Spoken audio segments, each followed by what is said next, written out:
Quand tu es prêt. OK. Alors, c'est bon. Alors, bonsoir. On va ouvrir la séance ordinaire du 14 mars. Bienvenue à notre citoyen. Pour ce soir, la séance va être enregistrée parce que c'était notre première séance où on pouvait accueillir des citoyens. Alors, peut-être qu'il y a encore des citoyens là, qui ne savaient pas ou qui n'avaient pas encore osé. Même si les mesures sont de plus en plus amoindries, les mesures sanitaires se diminuent de jour en jour. Mais, alors, on prend pas de chance, notre séance est enregistrée. Alors, on a tous reçu un ordre du jour. Je crois qu'il faut ajouter un point à l'ordre du jour, Monsieur le greffier. Oui, donc on ajouterait à 6.4 demande adressée au parc Frontenac. Parfait. Alors, est-ce que j'ai un proposeur pour l'ordre du jour? Oui, Julie Lamontagne, je propose l'adoption de l'ordre du jour avec l'ajout. Parfait, merci beaucoup. Tout le monde est d'accord. 1.2, période de questions. Est-ce que nous avons des questions à ce moment-ci? Pas de questions? Parfait. Et je rappelle aux gens qui nous écoutent qu'ils peuvent toujours écrire à notre DG, notre directeur général William, s'ils ont des questions. Bon. 1.3, adoption du procès-verbal de la séance ordinaire du 14 février 2022. Alors, vous avez reçu le procès-verbal. Est-ce qu'il est conforme? Oui, ça va. Est-ce que j'ai quelqu'un pour le proposer? Bien sûr, Jean Thibault, je propose l'adoption. Alors, du 14 février, parfait. Ça va pour tout le monde? Oui. Parfait, c'est adopté. 1.4, présentation des dépenses récurrentes. Est-ce que, monsieur, notre trésorier, vous avez des choses à dire? Oui, Richard Picard, c'est les dépenses habituelles, Hydro-Québec, Bell, puis les DAS au gouvernement, fonds de pension, etc. Il y a quelques petites dépenses, mais c'est toutes les choses qui étaient préapprouvées. Le montant total est 114 239 pour les dépenses récurrentes. Parfait, merci. C'est un point d'information. 1.5, adoption des comptes à payer. Est-ce que vous voulez qu'on fasse une petite pause? Non, c'est bon. C'est bon. Alors, pour notre citoyen, les comptes à payer sont disponibles dans la salle. Notre monsieur Richard, est-ce que vous voulez nous parler des comptes à payer? Oui, je vais en noter quelques-uns, peut-être au numéro 17, la RRC. 45 000, c'est un versement sur 4. Ensuite de ça, 18 téléalarmes plus. Peut-être informatif un peu, 3400. Ça, c'est pour installation d'un système d'alarme au centre multifonctionnel. Ensuite, 49 réseaux bibliaux, c'est la contribution annuelle pour la bibliothèque municipale. Ensuite, là, je m'en irai à 542, municipalité de Lidonne, 6 000, ça c'est pour une location de camion en attendant de recevoir le vote. Qui est en préparation. Qui est en préparation, suite à un joli sinistre, qui devrait revenir bientôt. Ensuite, Raymond Chabot de Grande Torton, 566, 12 647. Ça c'est pour l'audit. Par les comptables de notre année financière 2021. Les résultats de ça devraient être connus dans la prochaine ou l'autre réunion. En tout cas, voilà. 742 ensuite, là, je viens de ça. Rélo, 19 426. Ça, c'est pour l'aménagement du bureau de poste, là, dans l'ancienne salle du conseil en bas. Voilà. Ensuite, 1525 Bremtag Canada Inc. Bremtag Canada Inc. C'est du sulfate ferrique pour le traitement des eaux usées. Pour un total de 146 044 et 10 sous que je propose de payer. Voilà. Richard Picard. Parfait. Est-ce qu'il y a des questions? Bon, c'est clair. Merci. Au point 1.6, le dépôt de la situation financière au 11 mars 2022.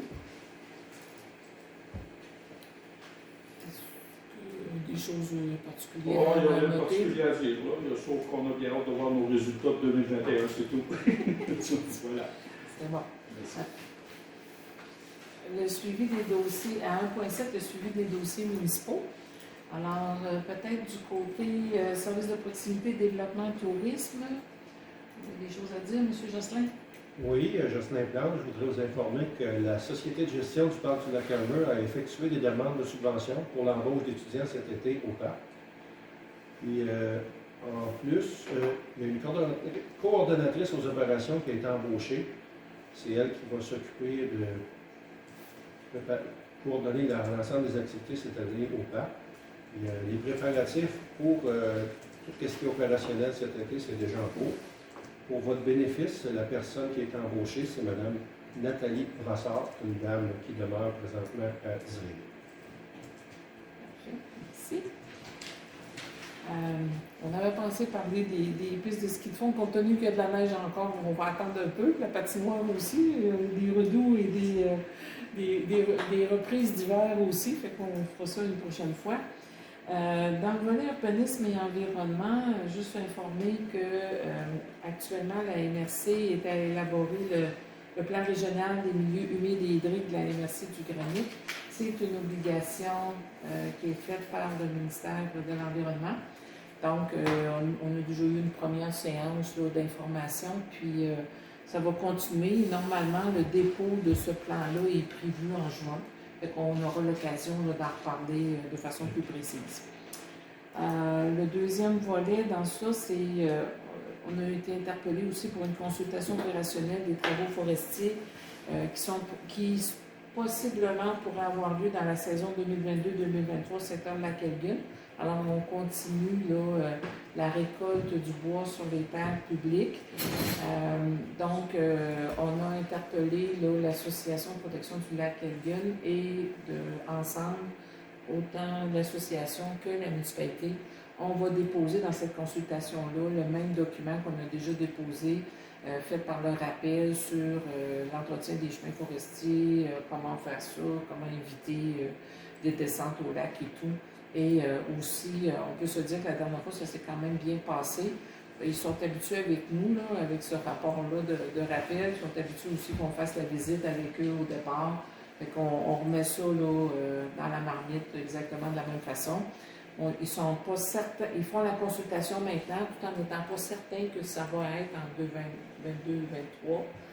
Mais ils ne prennent pas de chance. Si dans leur agenda, dans leur planification, ils réussissent à le faire, bien, la consultation aura été faite en bonne et due forme. Ça aussi. C'est une consultation publique, c'est ça? Non, ben, c'est une consultation. Non, ils nous avertissent qu'ils vont faire ça. Ils avertissent la municipalité, puis nous, après ça, on avertit les gens qui sont autour. Exact. C'est ça. Parce qu'on a toujours. Parce qu'on a levé la main. Par rapport à ça. OK. C'est surveillé. C'est bon? Oui. Bon, il faut que ça nous terminerait le point 1.7 dans le suivi des dossiers municipaux. Voilà. On s'en va à 2.1, autorisation de remboursement de dépenses des élus. Alors, je pense qu'on a... Oui, on a eu une demande de remboursement pour des déplacements là, suite à deux comités consultatifs d'urbanisme. Donc, c'est M. André Terrien pour des déplacements là, à une hauteur de 16 $, qui a dû se déplacer sur le territoire de la municipalité pour aller visiter les lieux. Parfait. Il y a un proposeur. Oui, Jocelyn Plante, je le propose. Parfait. C'est clair pour tout le monde, ça vous va? Oui, non. C'est adopté.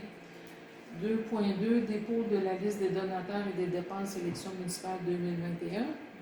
Oui, donc c'est une formalité là, suite aux élections municipales, donc le formulaire DGE 1038 qui est la liste des donateurs pour chaque personne qui était candidat ou candidate aux élections. Donc les formulaires ont été remis au directeur général des élections du Québec et doivent aussi être déposés en séance du conseil. Donc les membres du conseil ont reçu la liste des formulaires. Parfait, merci beaucoup. 3.1, le centre multifonctionnel de choix du chargé de projet. Alors, on est bien heureux de pouvoir, ce soir, être capable de choisir un architecte au dossier.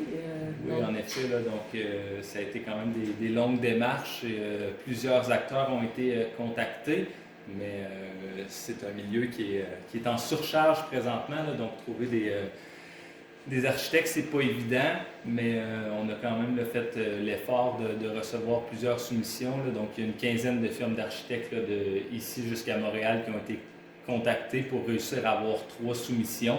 Donc, qui ont été déposés au conseil. Donc, il y en a une là, qui a été recommandée là, dû à son prix et à sa proximité avec le projet et son expérience. Donc, je vais lire la résolution. Considérant que le conseil a adopté le plan de développement Stratford 2030 Ensemble en action, considérant que ce plan de développement contient les objectifs suivants. Objectif 6, aménager au cœur du village un lieu de rencontre sociale, éducative et culturelle pour les citoyens de tous âges, incluant une salle communautaire adaptée à la tenue d'activités sociales et culturelles. Objectif 11, améliorer l'accès à la bibliothèque municipale. Considérant que l'église de Stratford offre la possibilité d'y aménager ce lieu de rencontre souhaité et avec la collaboration du centre de services scolaires, d'y aménager une bibliothèque municipale et scolaire. Considérant la signature de l'acte de vente de l'Église à la municipalité le 14 décembre 2021, considérant les consultations citoyennes et des organismes sur le projet du centre multifonctionnel, considérant qu'une firme d'architectes doit être nommée comme chargée de projet pour poursuivre l'avancement du projet et ce dans le respect du règlement 1188 sur la gestion contractuelle, il est proposé par et résolu de mandater la firme Architect Design comme chargée de projet au coût de 56 500 $ plus taxes. parfait, j'ai un proposeur. Oui, André Terrien, je le propose. Parfait. Est-ce que vous avez des questions? C'est clair? C'est clair, ça va, merci. Alors, dans les 2 dernières semaines, William et moi, on a rencontré tous les gens qui sont touchés par le projet du centre multifonctionnel pour être capable de faire une première tournée là, de leurs besoins ou de leur vision, pour être capable, quand on va pouvoir rencontrer l'architecte, de sauver un peu cette étape-là pour être capable de matérialiser davantage tout ce que sont les besoins. À suivre. 4.1, adoption du programme d'entretien, d'évaluation, de vérification et de codification des réseaux d'aqueduc. Alors, ce programme-là nous a été soumis par la Régie des rivières. Malgré le fait que ça touche le réseau d'aqueduc, c'est parce qu'à quelque part, ce qui intéresse la Régie, c'est la santé de nos poteaux d'incendie. Et la santé de nos poteaux d'incendie est reliée à notre réseau. Alors, donc, on a une obligation d'entériner ce programme-là. Je pense bien qu'on pourrait lire la résolution. Considérant l'obligation de la municipalité d'adopter un programme d'entretien, d'évaluation, de vérification et de codification des réseaux aqueducs, considérant que la mise en place et l'application d'un programme sur l'entretien, l'évaluation, la vérification et la codification des réseaux d'aqueducs fait partie des actions à accomplir en lien avec les plans de mise en œuvre des différents schémas de couverture de risques applicables par les municipalités membres de la Régie, considérant la recommandation de la Régie des rivières d'adopter un programme commun aux 5 municipalités de Régie, il est proposé par et résolu d'adopter le programme d'entretien, d'évaluation, de vérification et de codification des réseaux d'aqueduc tel que déposé par la Régie des rivières. Alors, j'ai un proposeur. Julie Lamontagne, j'en fais la proposition. Merci, Julie. Des questions sur ce volet-là? Ça va aussi, merci. Ça va. Merci beaucoup. 5.1. Ouverture du poste d'inspecteur en bâtiment et en environnement. Peut-être qu'on va mettre un peu la table pour le volet 5.2 un peu tout en même temps. Là. Je ne sais pas si tu veux mettre la table ou... Oui, donc il y a plusieurs options là, qui étaient sur la table dernièrement, notamment là, avec le point 5.2 qui est la MRC du Granit est en train de développer un service d'inspection pour être offert à plusieurs municipalités. Donc, il y a des avantages et des inconvénients là, dans chaque modèle. Puis le conseil là, a évalué une espèce de modèle hybride entre aller chercher l'expertise nécessaire à l'externe, mais tout en gardant une ressource à l'interne pour la relation avec le milieu, puis le sentiment d'appartenance aussi, puis d'avoir un lien privilégié avec cet inspecteur-là qui se sent plus attaché par les règlements de la municipalité, là, donc souhaite que ça s'améliore, puis souhaite faire une rétroaction aussi au conseil, à la direction générale des relations qu'il y a avec les citoyens. Donc c'est un peu ça qui a amené plusieurs discussions, plusieurs rencontres. Puis ce qui est soumis sur la table aujourd'hui, en fait, c'est suite à l'annonce du départ à la retraite de M. Danny Saint-Onge, qui est notre inspecteur en bâtiment depuis plus de 25 ans. Donc, c'était quand même une bonne réflexion à prendre, mais il faut aussi garder en tête que le contexte actuel de recrutement pour les inspecteurs municipaux est très difficile. Il y a beaucoup de postes d'inspecteurs municipaux qui sont en affichage là, en Estrie, mais aussi dans la province. Donc, c'est tout ça qui a été pris en compte là, pour les 2 prochaines décisions. Vis-à-vis de ça, donc ça a nécessité aussi des rencontres avec le syndicat pour être capable de regarder comment on pouvait répondre à notre enjeu de recrutement. Exactement, comment on peut se positionner comme étant une municipalité là, qui est attractive là, pour les nouveaux emplois. Parfait. On peut peut-être aller sur la première résolution, sur la question de l'ouverture du poste d'inspecteur en bâtiment et en environnement. Parfait. Considérant l'annonce du départ à la retraite de M. Danny Saint-Onge, inspecteur en bâtiment et environnement, considérant l'entente entre la municipalité et le syndicat sur les conditions de travail du poste d'inspecteur en bâtiment et environnement, considérant les défis reliés au recrutement dû à la pénurie d'inspecteurs municipaux dans la province, il est proposé par et résolu d'autoriser Denise Blanchet, mairesse, et William Medfer-Bellavance, directeur général, greffier trésorier, à signer la lettre d'entente numéro 12 sur les conditions de travail entourant le poste d'inspecteur en bâtiment et environnement au nom de la municipalité, d'ouvrir un poste d'inspecteur en bâtiment et environnement aux conditions prévues à la convention collective et à la lettre d'entente, de mandater une firme externe pour la prise en charge du processus de recrutement. Alors, est-ce que j'ai un proposeur pour cette résolution? Oui, Nathalie Garot, je propose. Parfait. Est-ce qu'on a des questions par rapport à ça? Non, ça va. Combien? On va se mettre une coupe de chandelle là-dessus. C'est pas tout seul. Et 5.2, adhésion au service d'inspection en urbanisme et en environnement de la MRC du Granit. On va lire la résolution. Considérant l'annonce du départ à la retraite de M. Danny Saint-Onge, inspecteur en bâtiment et environnement, considérant que la MRC du Granit offre un service d'inspection en urbanisme et en environnement regroupé pour plusieurs municipalités, considérant que la municipalité a eu recours à des services à temps partiel d'un inspecteur adjoint dans les 2 dernières années, considérant que le service d'inspecteur de la MRC du Granit permet d'offrir une diversité de spécialisation d'inspecteurs et un encadrement par un professionnel, considérant les bénéfices pour un nouvel inspecteur d'avoir accès à de l'encadrement et des ressources spécialisées, il est proposé par et résolu de participer au service d'inspection en urbanisme et environnement de la MRC du Granit à raison de 7 heures par semaine, d'autoriser Denise Blanchet, mairesse, et William Medfer-Bellavance, directeur général, greffier trésorier, à signer l'entente pour la participation au service d'inspection en urbanisme et en environnement de la MRC du Granit au nom de la municipalité. Est-ce que j'ai un proposeur? Oui, Nathalie Garot, j'en fais la proposition. Parfait. Des questions, des éclaircissements? Ça va? Ça va?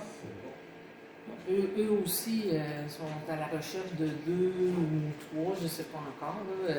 Fait que eux autres aussi sont sur le marché pour en trouver. Fait que on aide beaucoup de monde là, dans la MRC à avoir besoin de ce service-là. On va essayer d'espérer le meilleur pour nous. C'est bon? 6.2. Alors, je suis rendue à 6.1. L'adoption du plan de gestion et d'aménagement du marais Masquinongé. Alors, il faut savoir que dans le cadre de notre prêt à usage pour le marais Masquinongé, qui a été entériné, là, ça fait déjà un petit bout de temps, il fallait remettre un plan de gestion et d'aménagement. Et dans ce plan de gestion-là, il faut donner une description des activités, des mesures prévues pour assurer la protection du milieu, la description de nos infrastructures légères et éco-touristiques et des travaux d'entretien. Alors, dans ce plan-là, qui est quand même succinct, il y a toute la description de ce qu'il y a déjà là, dans le marais Masquinongé. Donc, déjà, on a 1,6 km de sentier, une tour d'observation.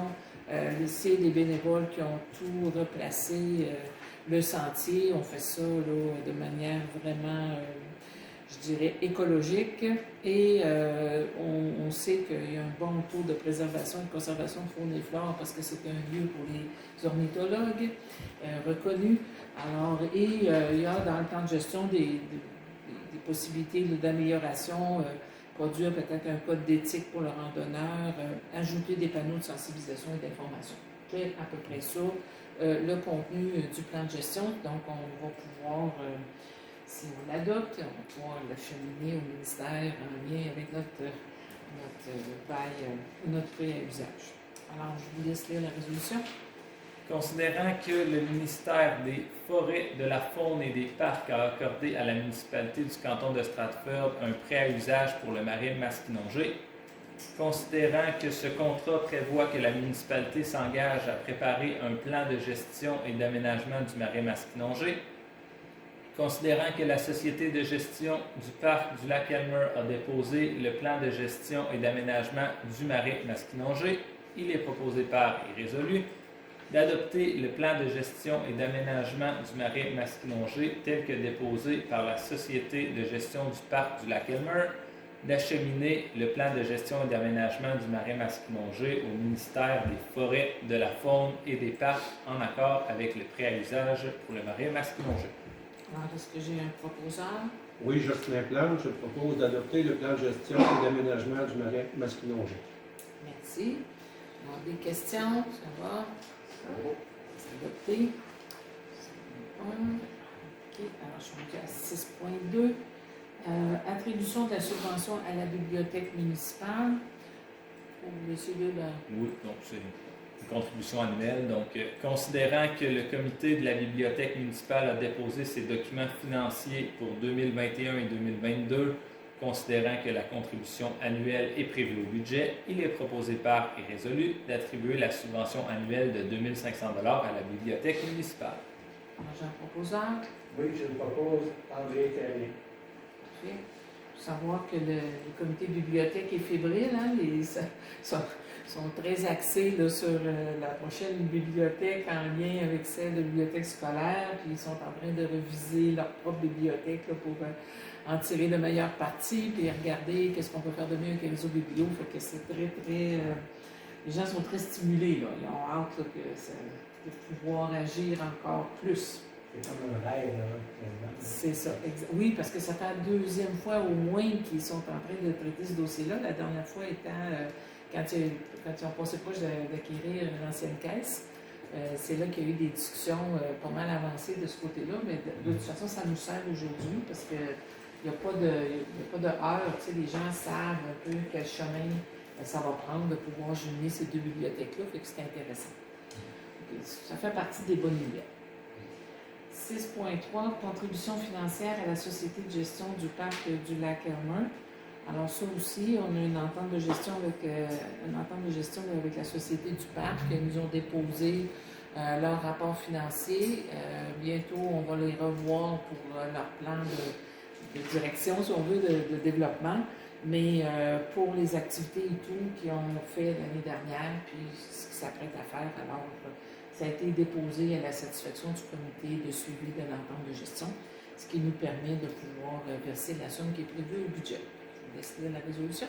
Considérant l'entente relative à la gestion du parc du lac Elmer conclue avec la Société de gestion du parc du lac Elmer pour la période du 1er juillet 2021 au 30 juin 2024, considérant que la Société de gestion du parc du Lac-Elmer a assumé avec succès les responsabilités prévues à l'entente de gestion, considérant que la Société de gestion du parc du Lac-Elmer a déposé son rapport annuel et ses états financiers pour l'année 2021, considérant que le montant à verser pour l'exercice 2022 a été prévu au budget de la municipalité, il est proposé par et résolu de verser à la Société de gestion du parc du Lac-Elmer une somme de 20 000 $ telle que prévue à l'entente de gestion.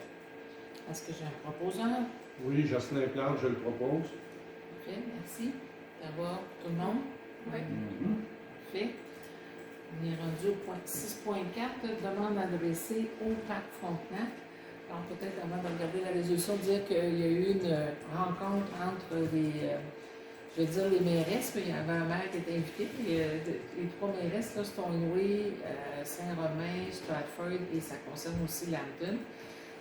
C'est la mairesse de Saint-Romain, d'ailleurs c'est le conseil municipal de Saint-Romain qui a adopté une résolution à l'effet de dire est-ce qu'on peut demander au parc Frontenac d'avoir accès de notre côté. Alors, on se rappelle qu'on a déjà eu cet accès-là, puis à un moment donné, il a été question de fermer tous les accès de ce côté-ci pour que le parc soit privilégié de l'autre côté.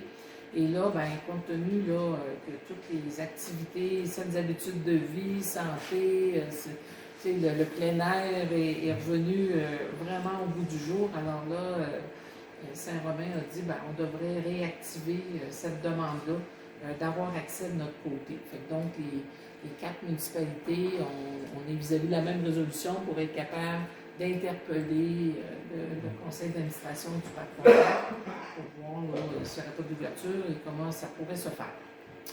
Donc, Considérant que lors de l'établissement du parc Frontenac, des sentiers situés dans le dit parc étaient initialement accessibles aux municipalités de Saint-Romain, Lambton, Stornoway et Stratford, considérant qu'auparavant des entrées pour des accès au parc Frontenac existaient dans ces municipalités limitrophes, considérant qu'une bonne partie de la population de ces municipalités étaient des utilisateurs des sentiers du parc Frontenac maintenant fermés, considérant que depuis le début de la pandémie, la pratique des activités de plein air et l'avènement de nouveaux sports connaissent un engouement et un essor appréciables, considérant que les parcs nationaux, dont le parc Frontenac, offrent une connexion précieuse à la nature, considérant que pour nous, représentants de la municipalité du canton de Stratford, il est important de promouvoir les saines habitudes de vie, considérant que la municipalité de Stornoway demande la participation de Saint-Romain, considérant que la municipalité de Saint-Romain demande la participation de Lambton, Stornoway et Stratford dans les discussions avec le parc Frontenac, il est proposé par et résolu que la municipalité du canton de Stratford travaille de concert avec les municipalités voisines du parc Frontenac en interpellant le conseil d'administration du parc Frontenac afin de se prononcer sur la réouverture des sentiers et des accès au parc à partir des municipalités de Saint-Romain, Lambton, Stornoway et Stratford, de demander l'appui de la MRC du Granit, qu'une copie de la présente résolution soit transmise à l'administration du parc Frontenac, à la MRC du Granit, au député de Mégantic, M. François Jacques, ainsi qu'à la préfète de la MRC du Granit, Mme Monique Firivon-Lemont. peut-être que ça dit plus haut qu'on va parler au conseil d'administration, fait qu'on devrait mettre le conseil et l'administration. Parce que dans le fond, on va interpeller le président du conseil, puisqu'on est quand même au niveau politique, et on va mettre la copie. On va mettre les deux, là. Il ne faut pas de chicane, on va en avoir. C'est bon. Alors, est-ce que j'ai un proposeur pour ça? Oui, Nathalie Garot, Oui. Alors, je le propose, oui. c'est bon, merci. Fait que, on va tenter notre chance. Il semblerait qu'on a notre muraille à monter quand même, mais ce serait une bonne idée que ça puisse fonctionner. Puis je pense que les citoyens seraient contents. C'est comme à propos d'essayer de réouvrir ça, quitte à peut-être, s'il n'ouvre pas tous les sentiers, qu'il y ait au moins une possibilité d'accès de ce côté-ci, parce que c'est ça qui est dur. Il faut savoir que les gens qui les connaissent, là, ils sont capables d'y aller puisqu'ils les connaissent un peu. Parce que les sentiers n'ont pas disparu. Là. C'est sûr qu'ils n'ont pas été entretenus, mais quand les gens qui sont habitués d'y aller, ils sont toujours un peu capables d'y aller. Sauf que là, il faut le savoir un peu plus. On verra bien. Alors, ça va, merci. 8.1, renouvellement de l'adhésion au programme SAE+, alors Service d'activité estivale plus. Un programme qu'on connaît bien, qu'on renouvelle notre adhésion chaque année. Je pense que ça aussi, d'après moi, là, en lisant la résolution, on fait pas mal le tour du sujet. Attendu que la MRC du Granit offre depuis l'été 2015 l'accréditation SAE+, aux municipalités se conformant à une majorité des critères de qualité et de sécurité de SAE+, élaborés en collaboration avec Granit Action. Attendu que ces critères de base visent à assurer la qualité au niveau de l'animation des enfants, de l'encadrement, de la sécurité et de l'aménagement des locaux. Attendu que dans le cadre de cette accréditation, il est prévu de l'accompagnement hebdomadaire et un encadrement dont pourra bénéficier l'équipe d'animation embauchée par le Comité des loisirs de Stratford. Attendu que le budget annuel du Comité des loisirs absorbera les coûts reliés à cette accréditation et à l'organisation du SAE+, il est proposé par et résolu que la municipalité du canton de Stratford adhère au programme SAE+, de la MRC du Granit, que les frais requis pour cette accréditation soient assumés, le cas échéant, à même le budget du Comité des loisirs. Est-ce que j'ai une proposition pour ce sujet-là? Oui, Nathalie Garot, je propose l'adoption de renouvellement à cette adhésion. Merci. Alors, est-ce que j'ai des questions? C'est clair? Ça va? Ça va? Merci. C'est adopté. 9.1, liste des personnes endettées envers la municipalité en date du 13 février 2002. Donc, c'est une obligation qu'on a. Exactement. Donc, la loi nous oblige à déposer là, annuellement la liste des personnes endettées. C'est aussi le document qui nous sert à savoir si on doit aller en vente pour taxe pour certaines propriétés là, de la municipalité. Donc, je le lirai ainsi, là, considérant que conformément à l'article 1022 du Code municipal, le Conseil de la municipalité doit approuver une liste des personnes endettées envers la municipalité. Il est proposé par et résolu d'approuver la liste des personnes endettées envers la municipalité en date du 13 février 2022, telle que déposée par le directeur général et greffier trésorier. Est-ce que j'ai un proposeur? Je propose. Merci. Des questions? Non. Alors, ça nous amène au point 9.2, vente pour taxe, transfert de dossier à la MRC. Oui, donc en lien avec la liste qui vient d'être déposée, on n'a pas de dossiers importants qui ont un retard de plus de 2 ans. Donc, on se rappelle que les créances de plus de 3 ans ne peuvent pas être récupérées par la vente pour taxe. Donc, c'est pour ça qu'on regarde toujours là, la deuxième année, ceux qui ont 2 ans de retard. Donc, présentement, là, il n'y a pas de montant significatif qui ont plus de 2 ans de retard. Donc, je ne recommande pas d'envoyer là, aucun immeuble en vente pour taxe cette année. OK. Donc, ça sera inscrit à un point d'information pour savoir qu'on s'est bien posé la question. Et heureusement, on n'a pas de ça. C'est tant mieux. 9.3, utilisation des fonds du programme d'entretien des routes locales. Alors, ça aussi, c'est comme c'est une obligation à chaque année là, qu'on fait. Exactement. On va aller sur la résolution.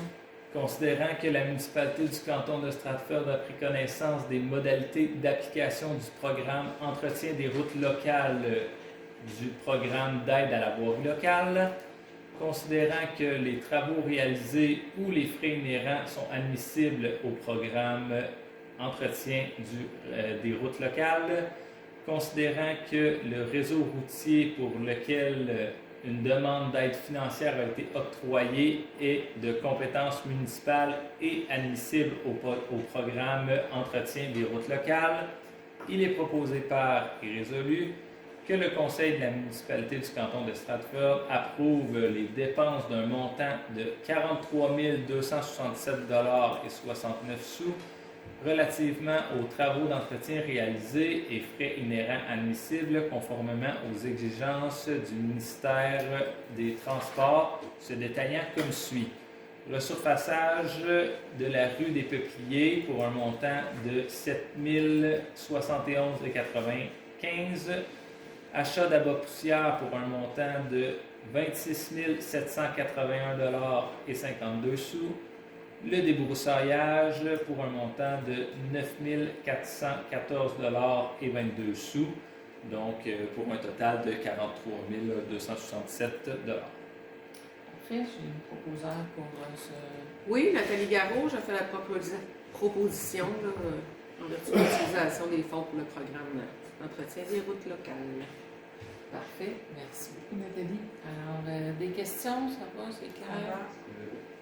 Bon. 10.1, demande de changement de zonage à proximité du chemin Carrier. Alors, si je comprends bien, ça c'est prise 2. Oui, c'est la suite de ce qui a été fait à la dernière séance du conseil. Donc, il y avait une demande pour un lot en particulier qui a été autorisé par le conseil. Cependant, comme ce lot-là n'est pas directement adjacent à la zone de villégiature, il faut qu'on fasse une zone qui rejoint les deux lots. Donc, là, aujourd'hui, on va parler de 3 lots pour la demande de zonage. Donc, les propriétaires des lots là, ont bien été avisés et ne s'opposent pas à la démarche. Mais pour faire ça là, comme il faut, on va faire une nouvelle résolution qui englobe l'ensemble du secteur pour rejoindre la zone de villégiature. Et que la résolution est longue, mais elle raconte toute l'histoire. Exact. Je te laisse faire. Considérant que les lots 5 641 706 et 5 641 723 ainsi qu'une partie du lot 5 641 704 apparaissent au plan d'urbanisme et au règlement de zonage de la municipalité comme situés dans la zone RU-3, soit une zone rurale. Considérant qu'Excavation Gagnon et Frères Inc., actuellement propriétaire du lot 5 641 706, détient un droit d'exploitation d'une carrière à proximité de la zone de villégiature, considérant que le lot 5 641 706 a déjà fait l'objet d'un projet de règlement numéro 1177 permettant de créer la zone RU-13 avec le lot 5 641 706 afin de permettre l'augmentation de l'exploitation de l'actuelle carrière sablière-gravière. Considérant que lors de la consultation publique sur le projet de règlement numéro 1177, plusieurs opinions ont porté notamment sur les inconvénients reliés au bruit et que le parcours des camions se fait majoritairement dans le secteur de villégiature à proximité de cette carrière. Considérant que la municipalité a décidé conjointement avec le promoteur de ne pas poursuivre avec ce projet de règlement 1177, considérant qu'Excavation Gagnon et Frères demande à la municipalité de modifier le zonage du lot afin de permettre d'y intégrer un développement résidentiel, considérant que ce lot est situé à grande proximité d'une zone de villégiature telle qu'il apparaît à l'annexe 1, considérant les nuisances causées par l'exploitation d'une carrière à proximité d'une zone de villégiature, considérant les impacts positifs pour la municipalité et les citoyens de revaloriser le lot pour y intégrer un développement résidentiel, considérant que les propriétaires des lots concernés ont été consultés et ne s'opposent pas au changement de zonage, il est proposé par et résolu de modifier le règlement de zonage et le plan d'urbanisme de la municipalité afin de transformer les lots 5 641 706 et 5 641 723, ainsi qu'une partie du lot 5 641 704 en zone de villégiature, tel qu'illustré à l'annexe 1, d'effectuer les démarches nécessaires auprès de la MRC du Granit afin de modifier le schéma d'aménagement à cet effet. Est-ce Est-ce que j'ai un proposeur? Oui, André Terrien, je le propose. Merci. Vous comprendrez qu'on met toute l'histoire parce que la MRC, pour qu'on puisse avoir une autorisation de changement de la zone rurale en zone villégiature, c'est pas dans le schéma d'aménagement de la MRC. Fait que ça oblige la MRC à faire le tour des ministères pour gagner cette notification-là. Fait qu'on voulait être certain, comme on n'est pas partie prenante à ça, là, dans le sens où on ne peut pas parler de nous. Alors, je pense que c'était important de parler par notre résolution pour avoir une chance, en tout cas, que le ministère songe sérieusement à autoriser ça. Il faut savoir aussi que les ministères n'ont pas tendance à autoriser des zones résidentielles dans les zones rurales, c'est sûr que non. Et là, il faut gagner qu'ils acceptent de le faire en villégiature. Alors, eux autres, leur vision, c'est de permettre des zones résidentielles dans un périmètre urbain. Alors, s'il était classé villégiature, ça aurait toujours été villégiature, il y en aurait du monde, là, ça serait pas... En tout cas, alors, on essaie le mieux qu'on peut de pouvoir poursuivre avec cette demande-là, parce qu'on pense qu'il y a un gain à faire pour les gens autour. Les gens de la villégiature, s'il n'y a plus de carrière là, puis il n'y a plus de camions qui se promènent et tout, je pense que d'avoir des voisins, c'est sûrement plus agréable que d'avoir des camions. Alors, c'est ça, à suivre pour la suite des choses.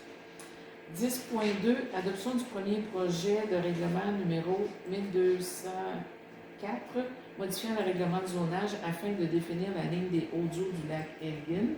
Alors, il faut savoir qu'on avait déjà fait un avis de motion, mais que dans le fond, la municipalité a mandaté le groupe Rappel, qui est une coop de solidarité en protection de l'eau, pour localiser où était la ligne naturelle des Hauts-Eaux du lac Elgin.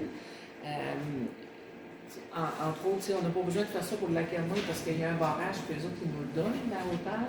Tandis que le lac Elgin, oui, on peut toujours, par la méthode botanique des plantes, aller le voir.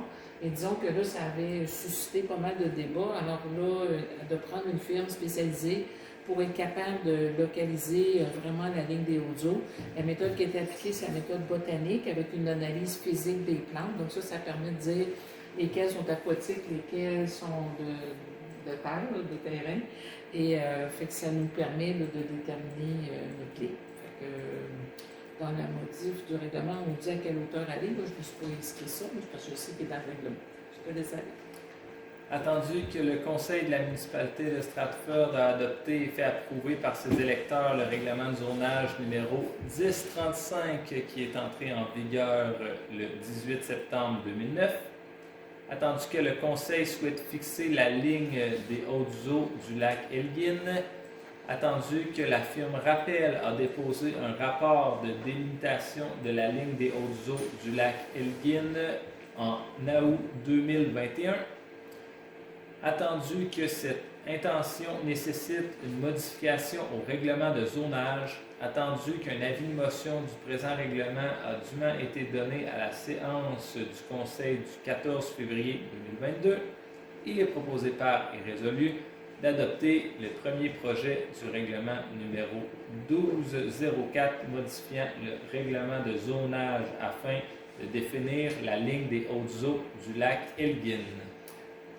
Pour information, là, la ligne est à une altitude de 271,65 mètres. Parce que dans le fond, le règlement, il y a juste 3 articles. Là. Un qui dit qu'on a une notification, un deuxième qui dit la hauteur, puis un troisième qui dit que ça s'applique. Fait que c'est pas trop long comme règlement, mais c'est juste pour information, là, c'est 271,65 mètres. Et je sais qu'avec Rappel, ils vont installer là, des points de repère, hein, pour qu'on puisse le voir, que tout le monde soit à même de la voir, où est-ce qu'elle est la ligne, d'une certaine façon. Alors, est-ce que j'ai un proposeur pour cette première adoption? Oui, Julie Lamontagne. Parfait, merci. Alors, c'est clair. Ça va.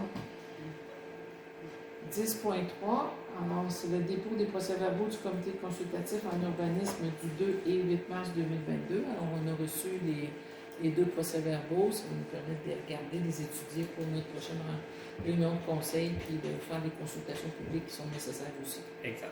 C'est bon? Parfait pour ça. Renouvellement de l'adhésion à COGESAF 10.4. Alors, ça aussi, c'est quelque chose qu'on fait chaque année. Oui.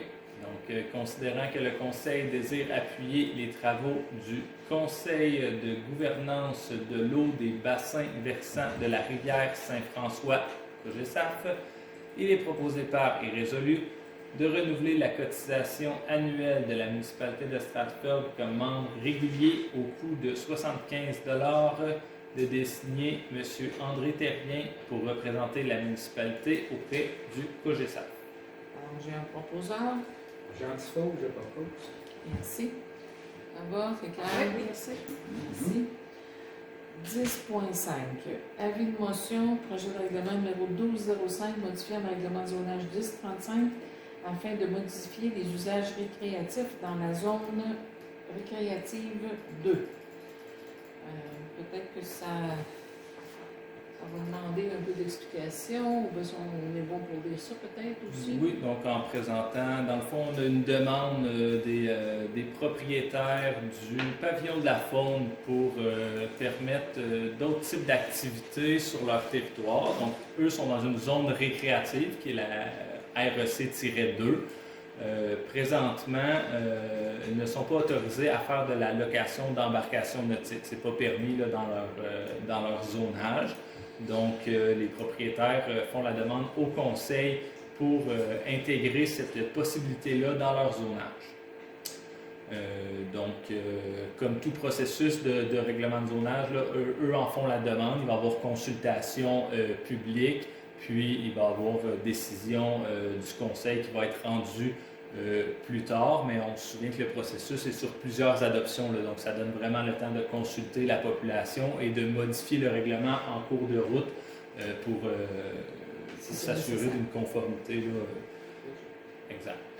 Donc la demande qui est effectuée par les promoteurs, par les propriétaires, donc c'est d'ajouter dans leur zonage une note qui leur permet de faire la location d'embarcations nautiques, les locations d'embarcations nautiques suivantes. Donc, Oui. Il faut enlever récréation intensive. non, c'est correct. Je vais la lire au complet pour les gens qui nous écoutent. Bon. Donc, l'article 2, la grille de spécification feuillet 4 de 8 est modifiée afin d'autoriser dans la zone REC-2 en note à l'usage récréation intensive, uniquement la location d'embarcations nautiques suivantes. Le pédalo, le canot, le kayak, le paddleboard, le ponton, la chaloupe électrique, le bateau électrique et le sidou électrique. C'est ce qui a été demandé par les propriétaires. Donc, on vient mettre une note à récréation intensive pour éviter de donner l'ensemble de récréation intensive qui permet d'avoir un poste à gaz, une marina ou quoi que ce soit. Là, c'est vraiment la demande est sur la location d'embarcation. C'est bon. Alors, c'est l'avis de motion. Est-ce que j'ai quelqu'un pour faire l'avis de motion? Oui, Julie Lamontagne, je donne avis de motion. Parfait, merci. Parfait. On s'en va à 10.6, un autre avis de motion sur un projet de règlement 1206 modifiant le règlement de zonage numéro 1035 afin de modifier le zonage des lots 5 643 313, 5 643 312, 5 643 191, 5 643 290, 5 643 190 et 5 643 177. Oui, donc pour mettre en contexte, c'est une demande du propriétaire des lots qui viennent d'être énumérés. Ça se trouve à être là, autour du lac Équerre. Ce qu'il faut comprendre de cette demande-là, c'est que le schéma d'aménagement de la MRC est déjà en zone villégiature. Le plan d'urbanisme de la municipalité est déjà en villégiature, mais pas notre plan de zonage. Donc là, présentement, c'est notre plan de zonage qui est en cause, là, qui est discuté ce soir. Donc, c'est de savoir si le conseil souhaite modifier son plan de zonage pour intégrer les lots en zone de villégiature. Donc, la zone de villégiature qui est juste à côté, c'est la zone de villégiature numéro 10. La demande du propriétaire là, est donc la suivante.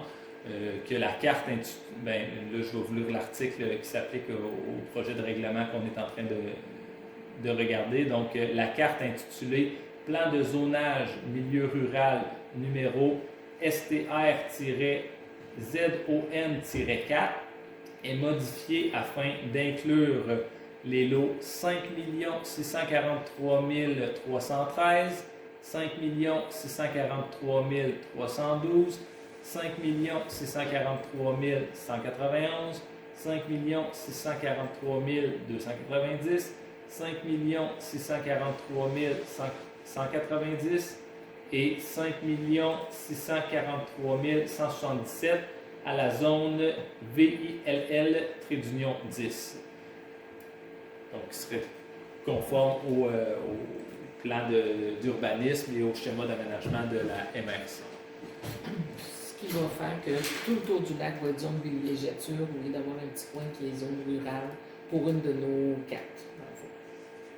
Pratiquement, il va rester un petit coin qui est à un autre propriétaire qui va rester en zone Rurale. Ouais. OK. C'est bon, j'ai un proposant pour l'avis de motion. Oui, Jocelyn Plante, je donne cet avis de motion. Parfait, merci. On s'est rendu à 11.1, suivi COVID. Est-ce que M. le greffier, vous avez quelque chose à nous dire sur la COVID? Ça achève Pas peut-être ce grand-chose, sujet-là? mais oui, rapidement. Donc là, les mesures permettent d'avoir le bureau municipal ouvert, d'accueillir des gens à nos séances de conseil. Donc, il y a eu un épisode où le gouvernement là, pensait instaurer les passeports vaccinaux. Ça a duré comme 2 semaines, puis ça a été retiré. Donc là, présentement, là, l'accès aux séances du conseil, c'est sans passeport. Donc, à moins d'avis contraire, là, ça va continuer à être comme ça pour les prochaines séances. Là. Donc, je crois que c'est le 11 avril, notre prochaine séance. Normalement, là, à moins de surprise du gouvernement, on va être en présence également. Voilà. Merci. 11.2, l'adoption du rapport annuel d'activité du service incendie. Alors, ça aussi, c'est une obligation qu'on a chaque année. Oui, exactement. Donc, à chaque année, on doit adopter là, le rapport annuel du service d'incendie. Là, c'est la première fois qu'on le fait avec la Régie des rivières. Donc, le modèle a changé un petit peu, mais c'est les mêmes éléments, là, c'est les mêmes obligations. Donc, attendu qu'en vertu de l'article 35 de la loi sur la sécurité incendie, les autorités locales et régionales chargées de l'application des mesures prévues à un schéma de couverture de risque incendie doivent adopter par résolution et transmettre au ministre dans les 3 mois de la fin de leur année financière un rapport d'activité pour l'exercice précédent. Attendu que le Conseil de la municipalité du canton de Stratford a pris connaissance du rapport préparé par la Régie des rivières pour l'année 1 du schéma de couverture de risque incendie, il est proposé par et résolu que le Conseil de la municipalité du canton de Stratford adopte le rapport du plan de mise en œuvre prévu pour l'année 1 préparé par la Régie des rivières à l'égard du schéma de couverture de risque incendie, et ce pour l'année 2021. Au-delà d'adopter le rapport, ce qui est encore plus important, c'est d'avoir fait ce qui était prévu. Ou en fait, de l'avoir suffisamment fait avec des explications quand on ne peut pas le réaliser pour être capable de faire en sorte que, oui, on fait nos activités qui sont reliées à notre schéma de risque, parce que c'est important. Alors, est-ce que j'ai quelqu'un pour le proposer? Oui, Julie Lamontagne, j'en fais la proposition. Merci, Julie. Ça va? Ça va. Merci. 11.3, la Régie de rivière aussi, transfert des équipements conformément à l'article 9 de l'entente de constitution. Oui, donc c'est des engagements qui ont été pris là, avec l'entente de constitution de la Régie des rivières. Puis là, la Régie demande aux 5 municipalités, là, conformément à l'article de l'entente, de procéder au transfert des équipements. Donc, attendu que la municipalité du canton de Stratford a rejoint la Régie des rivières en 2021, attendu que selon l'article 9 de l'entente de constitution de la Régie, les municipalités participantes doivent s'engager à transférer à la Régie tout l'équipement et les accessoires de base requis tels qu'établis à l'annexe B.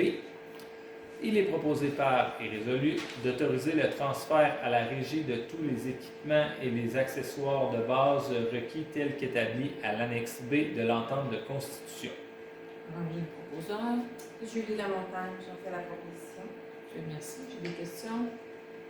Ça va. C'est clair. Merci. 11.4, Régie des rivières, utilisation des camions incendies. Alors, ça aussi, c'était une clarification qui était devenue nécessaire. Oui, exactement. Donc, je vais lire la résolution. Je pense que ça fait état, là. Considérant que les camions incendies sont la propriété de la municipalité, considérant que l'utilisation des camions est faite par la Régie des rivières, considérant la demande de la Régie des rivières de clarifier quelles sont les utilisations autorisées par la municipalité, il est proposé par et résolu d'autoriser la Régie des rivières à utiliser les camions incendies de la municipalité du canton de Stratford pour le combat incendie, la formation du personnel, la sensibilisation et la participation aux événements locaux, les entretiens et réparations. Après, j'ai un proposeur. J'aurais juste un petit Oui. point. Dans le titre, là, quand on parle de régie des rivières, est-ce qu'on serait pas mieux d'indiquer régie incendie des rivières? Je peux faire la correction. Ben, c'est un point, je pense que ça serait peut-être une précision. Sinon, Mais c'est pas, sinon, le nom officiel, c'est avec les 3 municipalités. Ça m'intéresse. Je trouve ça moins intéressant. là, c'est sûr que dans les considérants, on le Aussi. mentionne camion incendie. Mais partout où on a parlé de Régie des rivières, on pourrait marquer Régie incendie des rivières. Ouais, Mais c'est c'est aussi ça. comment la Régie s'adresse à nous aussi. Fait que peut-être que ça, OK. faudrait peut-être corriger un petit peu aussi au niveau du conseil. Moi, ça ne me dérange pas de le corriger là, mais peut-être que ça serait. Si on s'entend pour dire ça, il faudrait peut-être que tout le monde le dise comme ça. Ou en fait que le directeur général de la Régie incendie des rivières décide de s'appeler comme ça quand il n'en prend pas son nom avec toutes les municipalités dedans. Quelque chose comme ça. En tout cas. On va le retrouver de toute façon. J'en fais la proposition. C'est bon, merci. En fait, ça, c'est quelque chose, je pense, qui s'imposait parce que, dans le fond, la régie a le personnel et c'est nous qui les camions. Fait que si vous voulez être sûr d'avoir les camions quand c'était le temps, c'était peut-être, je pense que c'est de bonne aloi de pouvoir nommer ça, puis aussi de faire en sorte que quand on a de la sensibilisation à faire dans notre milieu, parce que chacun des milieux est habitué à les utiliser, comme par exemple nous autres à l'Halloween, des camions Taylor, ou des fois c'est des choses au centre, à notre nouveau centre multifonctionnel. Fait que là, l'idée c'est de toujours avertir la régie aussi, puis en même temps de savoir que si on l'utilise à quelque chose d'autre que le combat incendie, que le camion il peut partir rapidement pour aller sur un incendie si c'est nécessaire. Ben, je pense que les inquiétudes, c'était que, parce que, exemple, quand on l'utilise pour les fêtes d'Halloween, quoi que ce soit, c'est utilisé par les pompiers, donc ils peuvent répondre rapidement à un appel s'il y a un appel. C'est ça. Mais il y a certaines municipalités qui c'était les employés municipaux, exemple, qui utilisaient les camions, mais à ce moment-là, Ça fait beaucoup. non, c'est ça répondra pas aux critères. Oui. Je vois ici dans le document, l'utilisation des camions, c'est marqué ici, séance ordinaire conseil. Après ça, ils disent communément appelé Régie des rivières. Ah, Marqué ok. ici, communément appelé Régie des rivières, tenu 525 deuxième avenue. Ça répond à la question. Fait que, Excuse-moi, Il y William. a pas de problème. on va le sous-entendre. Exact. C'est bon? Alors, fait que c'est bon pour cette résolution-là? C'est beau. Merci. Alors, je suis rendue au point 12, affaires diverses, nous n'en avons pas. 13, liste de correspondance, nous n'avons pas de correspondance. 14, période de questions. Oui, merci. Bonsoir, O'Neill Bergeron. J'aurais peut-être des éclaircissements là, sur différents points. Le point 1.4, dépenses récurrentes. J'imagine que ça inclut les salaires, hein, probablement. Maintenant, au niveau de Poste Canada, est-ce que la municipalité reçoit un loyer de Poste Canada pour les louer? Oui, de 200 $ actuellement. 200 mensuels? Par mois, par mois. OK. C'est sûr que En fait, il faut c'est un savoir. service à la communauté. Oui, c'est ça. Il Ah, faut savoir que c'est c'est ça. Parce qu'il y a eu quelques résolutions prises au Conseil sur ce sujet-là. Et le conseil, autant le dernier conseil que le nouveau, l'idée c'était de garantir le service de proximité en l'accueillant. Parce que vous avez vu là, que où ils étaient, c'est à vendre. Alors, donc, à chaque fois, et tout porte sur la postière. Donc, c'est la postière qu'il faut explorer le local, c'est la postière qui reçoit des sous pour louer quelque part, mais qui, comme vous savez, qui ne reçoit pas assez de sous pour louer quelque part. OK? Donc, tout ça mis en compte, il faut savoir que notre postière n'est pas à temps complet, elle est à temps partiel. Alors, dans le fond, si on veut protéger notre service postal à la municipalité, on n'est pas la seule municipalité à avoir fait ça, beaucoup de municipalités font ça, on accueille le service postal, puis on prend le peu de sous, ça nous fait ça, puis on pense que puis dans le transit de cette chose-là ici, on a gagné des casiers postaux qui sont disponibles actuellement selon les heures de la municipalité, donc c'est plus grand que les heures de la postière, et qui bientôt pourront l'être un peu plus avec un système de barreux qui nous permettra d'aller plus loin. C'est pour ça que, dans le fond, c'est pas vu comme une dépense, c'est vu comme un investissement. Maintenant, au niveau de item 9.1, on parlait de liste de personnes endettées envers la municipalité. Naturellement, M. Bellavance nous a mentionné qu'il n'y avait aucun montant significatif. Ça veut dire quoi, ça, aucun montant significatif? En bas de 100 $, en bas de 2 000, en bas de 10 000?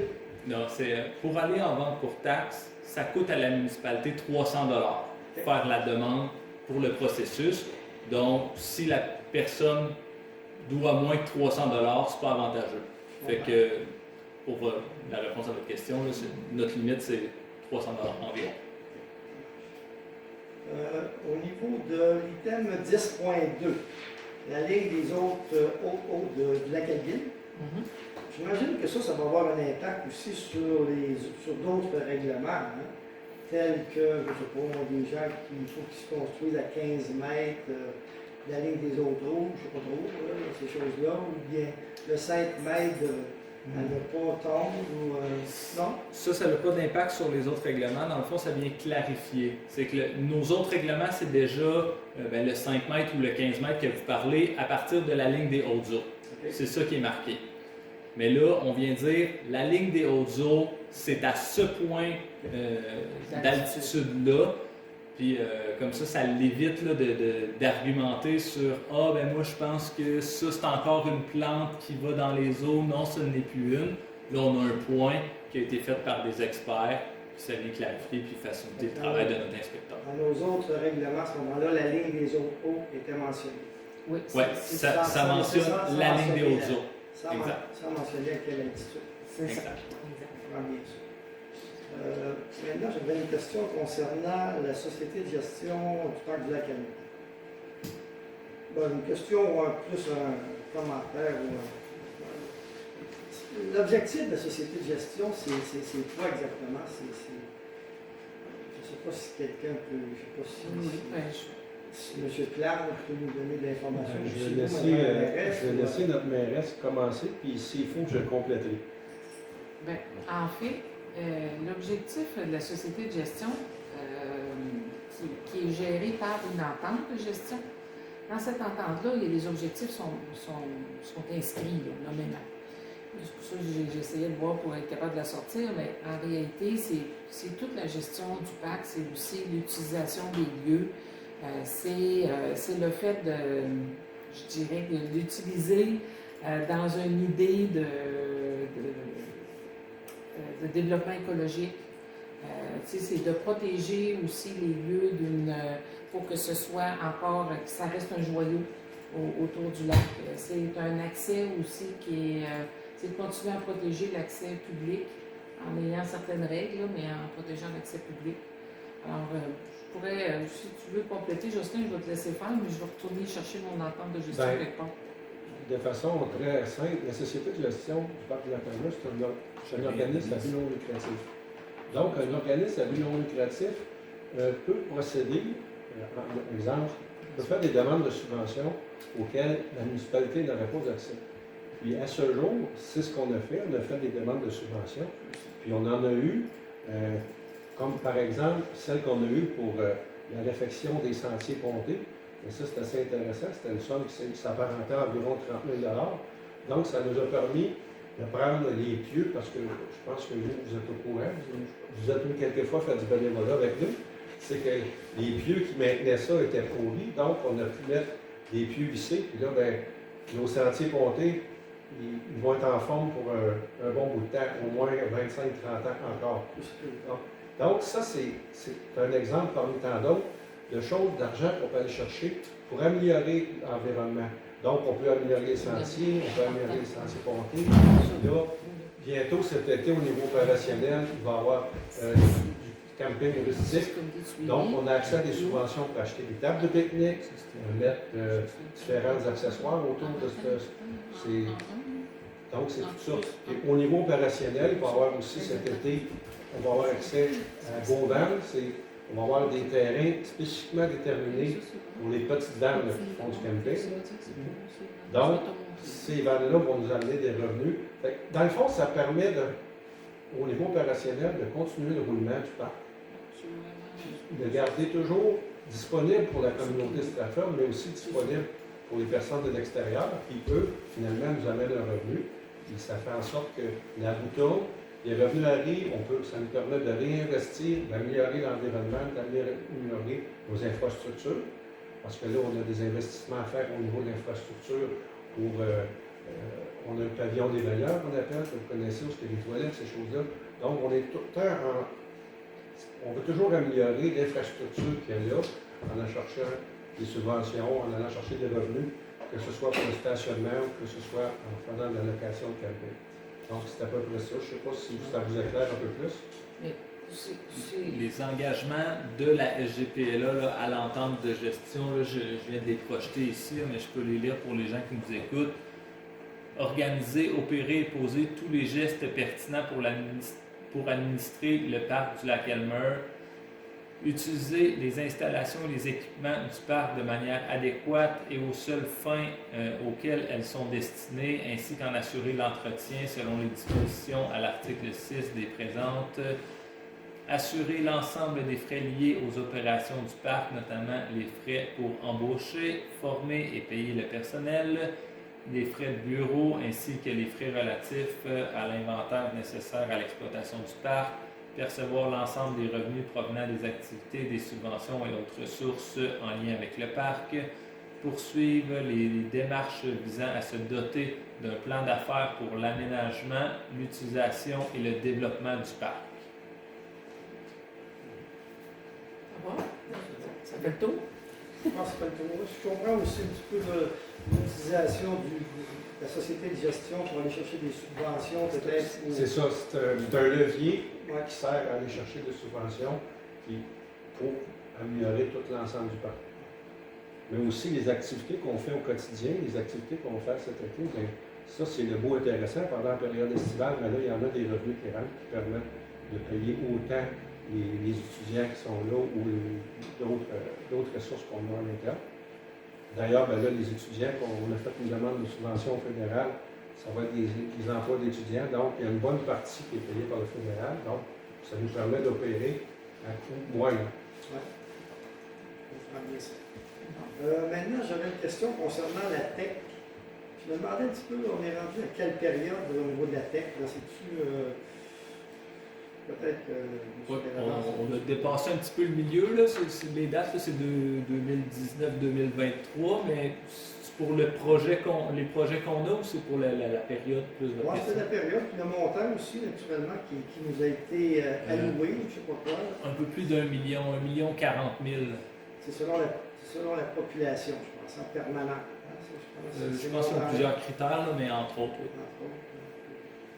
Oui. Et puis, naturellement, il y a une bonne partie, j'imagine, du montant qui a déjà été dépensé ou alloué à des projets, peut-être?